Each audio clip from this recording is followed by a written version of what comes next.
Okay, this is a presentation on crossband repeat and the different options to use it. We have a couple of assumptions. We're talking about using a 7 meter HT to a mobile radio, which is 2 meters. And then we can also transmit back to the 7 centimeter HT. The mobile radio is dual band capable. And crossband is nothing more than turning your radio into a repeater. The illustration here is an FTM 400 radio. It's showing band A is set to a 2 meter simplex frequency, and band B is set to a 70 centimeter simplex frequency. The mobile radio will receive the 70 centimeter transmission and retransmit it on the 2 meter, and vice versa when the second HT transmits. So what happens if the mobile radio needs to use a repeater to contact the second HT, which is the 2 meter radio? So here we'll insert the repeater. The presentation that we're going to be doing will be focusing on cross-banding to a mobile radio to a repeater and then out to the other radios.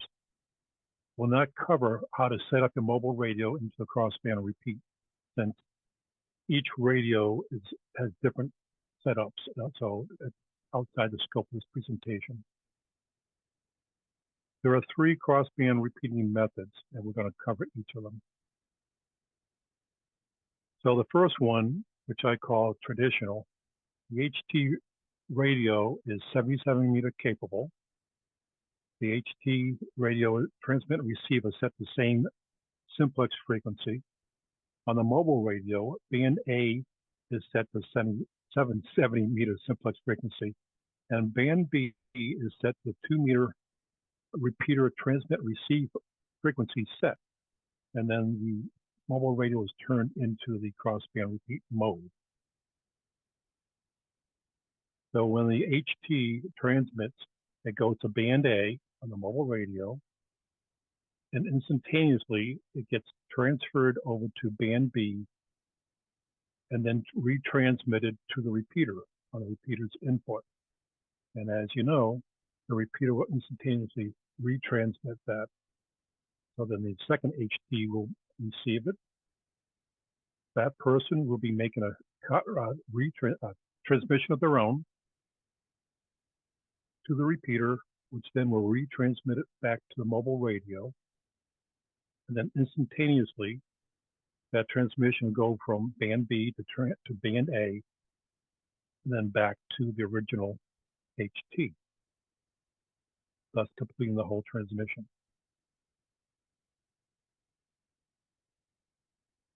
What's very important is you always use a subtone on the 70 centimeter frequencies and use low power between the HT and the mobile radio. So the mobile radio, the 70 centimeter frequency should be on low power. So this method works very well when you're out and about, like hiking, and you can't make direct repeater contact, or it's, you're in a shadow of the repeater.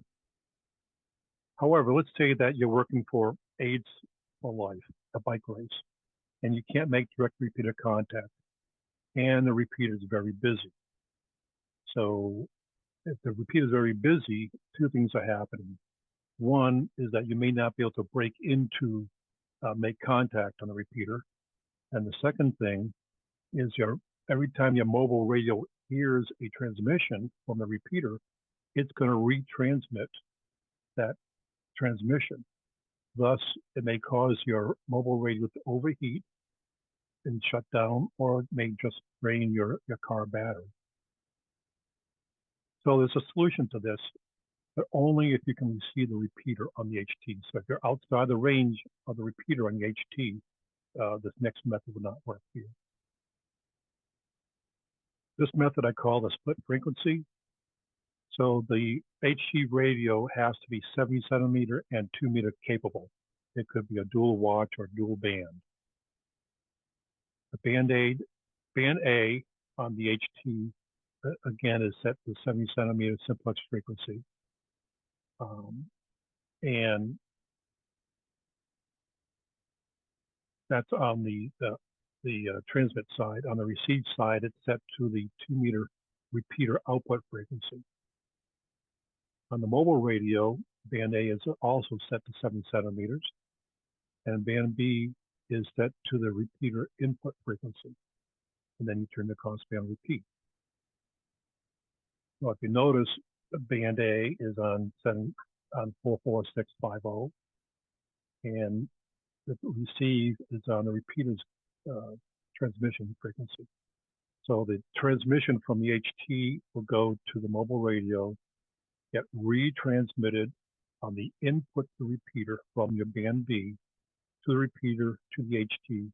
And then when it comes back, your mobile radio will not hear the transmission, thus it won't retransmit it, and then it'll just go straight to your radio. So the pro here is that the mobile radio will not need to retransmit everything it hears, thus preventing overheating and killing your car battery. And also, band B on the HT, which we did not program here, is left available for other communications. The con is that if band A transmits frequency is in use, then you'll need to reprogram your HT and probably even your mobile radio to a different simplex frequency. So there is a third option. Oh yes, always use a subtone and low power. So here is what I call the modified split frequency. Again, the HT is set band A to simplex. Band B is set to the repeater input and output. Mobile radio band A is simplex. The mobile radio band B is set to the 2-meter repeater input frequency, as in the previous method. It's turned into crossband repeat. One thing that's important is that your HT band B must be muted when you transmit on band A, thus you're preventing interference. So same thing would happen here. You would transmit to your mobile radio, it'll get retransmitted to a repeater, to a second HT, and then back again from the repeater directly to your HT. The pro here is that your mobile radio will not need to retransmit every time, thus preventing overheating and drawing down your battery. And that you're going to have the ability to quickly select another 70 centimeter simplex frequency if the first frequency is in use. The con here is that band B is not going to be available for other communications. Again, make sure that you have subband on your 70 centimeter frequencies on every radio you're using it for, and you use low power. And in this method, mute your band B when you transmit. So which method to use and when? Well, here you can see on the far left, the HT is outside of the repeater range. So it's using method 1 to go to the mobile radio. If the HT is in range for the repeater and the mobile radio, you have a choice. You can go method 1, 2, or 3, or directly to the repeater. If your mobile radio, I'm sorry, not mobile radio, your HT is outside the range of your mobile radio, you just have to use the repeater as you usually do. Now it's time to answer any questions you may have. It's Bob, N2WRC. One thing to keep in mind with these is it depends on the radio. Sometimes, and on some radios, your microphone in your mobile, when it's crossbanding, is hot. So you got to be careful of extraneous noises and stuff like that, talking on that crossband repeat microphone that's in your mobile. Some of them go hot, some of them don't. Some of them can work without the microphone hooked up, Some of them cannot. The best thing to do is unhook the microphone if you can and make it work in that respect. Then way nobody can mess with your radio because you may not be anywhere near it when it's doing its crossband because you're off someplace on your portable. And if that it goes hot, it'll transmit anything that's going on inside the car along with your crossband. So you want to be careful that that mic don't go hot on that, depending on the type of radio it is. I know my Kenwoods tend to do that. So just a point of for things to keep in mind. And so does the 5100. So that is an awesome point, Bob. Very, Yeah, very yeah. good. That Because is if a you get, great point, and that's so, Bob. Whenever I have a crossband set up, I always unplug the microphone. yeah, I have never tried it without or by unplugging the microphone, so I don't know if it still works with a microphone unplugged on all radios. So I don't know. It's got something to play with. Yeah, and my 2730, when I first put in the crossband, it just do a little click on, but it transmits and shuts down right away. It doesn't stay keyed up. So if I unplug the microphone, I don't get that. So, and again, it's knowing your radio. Yep. And so, our team's going to have mostly or all, the same radio. So we'll all get that same experience. So, the variable is going to be your HTs, or if you use a different mobile radio. So it's knowing what you have for radio, trying out, and determine which method you're going to use. And please know that this can be done, the full circle crossband repeat can be done with a $35 Baofeng. And some of the boomerang or the half moon style crossband repeat can be done with $130. The BTEC, the Woshangs, or however you pronounce that. And in the $400 price range, there's the FT5, there's the D74s, there's the ID51 and 52. The ID51 and 52 are amazing radios for this because they have dual band, dual watch, and mute on both of those. I don't know if the 52 does, but I know my 51 did. So there's some great options out there that for your HT side of things are not expensive. And eventually there's right now there's 3 Baofeng HTs that have been donated to our group that I just haven't gotten marked yet. And they're out there. If people need them, you just need to let me know and I'll get them programmed up for you. Yep. One thing that we haven't talked about yet is that with the crossband, we can have a drop repeater.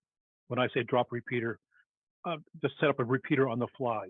So we're going to have input and output frequencies on 77 meters and VHF, so that if we had to set up a repeater in a certain location, say Groton for some reason, we can all use that one person's mobile radio as a repeater that we can all talk to.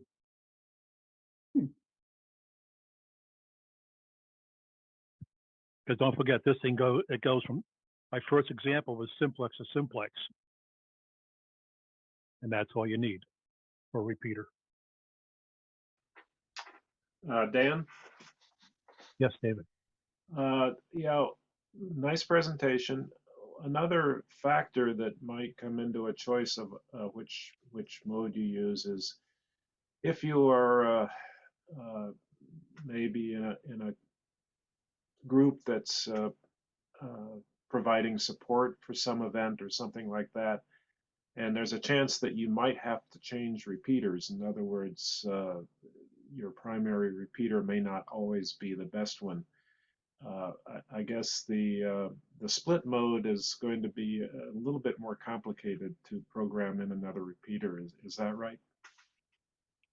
Yes, it is, because you need to make sure, you need to do the setup ahead of time, make sure it's going to work for you, make sure you have your subtones set up, and that you have a plan in case you need to change repeaters. You're going to have to go back to your mobile radio, make your change there, and then change your HD also.